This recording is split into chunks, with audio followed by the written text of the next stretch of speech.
ಕರ್ನಾಟಕ ರಾಜ್ಯದ ಹಿಂದೂ ಸಾಧು ಕ್ಷೇಮಾಭಿವೃದ್ಧಿ ಸಂಘದ ಅಧ್ಯಕ್ಷರಾದ ರವಿಕುಮಾರ್ ಹೇಳೋದೇನಂತ ಅಂದರೆ, ಕಳೆದ ತಿಂಗಳಿನಲ್ಲಿ ರಾಜ್ಯ ಸರ್ಕಾರ ಒಂದು ಜಾಹೀರಾತು ನೀಡಿ ಜಾತಿ ಜನಗಣತಿ ವಿಚಾರವಾಗಿ ತಮ್ಮ ಏನಾದರೂ ಅನಿಸಿಕೆಗಳು, ಅಭಿಪ್ರಾಯಗಳು ಮತ್ತು ವ್ಯತ್ಯಾಸಗಳಿದ್ದರೆ ತಿಳಿಸುವುದು ಅಂತ ಒಂದು ಮನವಿ ಮಾಡಿದರು.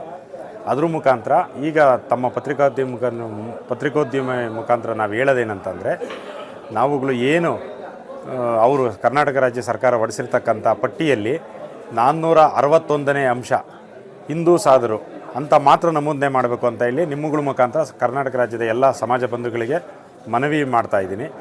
ಮತ್ತು ನಾವೇನು ಚಿಕ್ಕಬಳ್ಳಾಪುರ, ಕೋಲಾರ, ಬೆಂಗಳೂರು ಗ್ರಾಮಾಂತರ, ಬೆಂಗಳೂರು ಗ್ರಾಮೀಣ,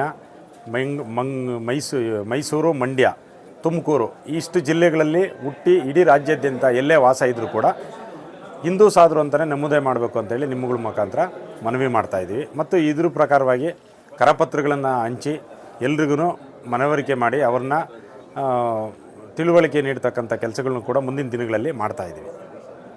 ಎಲ್ಲ ಸಮಾಜದ ಒಂದು ಹಾಸ್ಟೆಲ್ಗಳನ್ನ ತುಮಕೂರು ಆಚೆ ಒಳ್ಳೆಯ ವಾತಾವರಣದಲ್ಲಿ ಸೃಷ್ಟಿ ಮಾಡಿ ಸರ್ಕಾರದಿಂದ ಎಲ್ಲ ಸವಲತ್ತು ಕೊಟ್ಟು ಹಾಸ್ಟೆಲು ಮಾಡಿದ್ದೀವಿ. ಅದೇ ರೀತಿ ನಮ್ಮ ಸಮಾಜದಿಂದ ಒಂದು ಮಾಡಿದ್ದೀವಿ. ಎಲ್ಲ ಮಕ್ಕಳಿಗೆ ಬಸ್ ಇಲ್ಲಿಂದ ಎಲ್ಲ ಹಾಸ್ಟೆಲಿಂದ 2-2.5 ಕಿಲೋಮೀಟ್ರ್ ಬಸ್ ಸ್ಟ್ಯಾಂಡ್ಗೆ ಕ್ಯಾಸಲ್ ಬಸ್ ನಡ್ಕೊಂಡು ಹೋಗ್ಬೇಕು.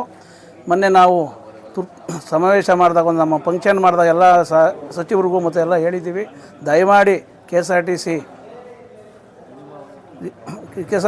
ಆರ್ ಟಿ ಸಿಯ ಮುಖಂಡರಲ್ಲಿ ಮತ್ತು ಎಲ್ಲ ನಮ್ಮ ರಾಜಕೀಯ ಮುಖಂಡರಲ್ಲಿ ಕೇಳ್ಕೊಳ್ಳೋದಿಷ್ಟೇ, ಬಸ್ಸು ನಮ್ಮ ಹಾಲಿ ಮಿನಿಸ್ಟರ್ ಏನಿದ್ದಾರೆ ರಾಜಣ್ಣ ಮನೆ ಹತ್ತಿಗೆ ಸ್ಟಾಪ್ ಕೊಡೋಂಗೆ ಮಾಡಬೇಕು ಅಂತ ತಮ್ಮ ಮುಖಾಂತರ ಕೇಳ್ಕೊತಾ ಇದ್ದೀವಿ.